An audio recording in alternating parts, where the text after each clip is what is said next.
ఓ వాయుదేవా మొత్తం చెట్లను పెరిగి పుష్పవేణు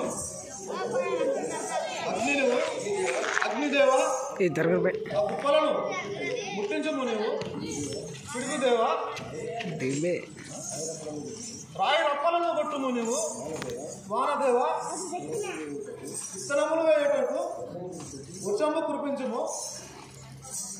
సరే స్వామి, వర్షము కురిపించి అదుము చేయము.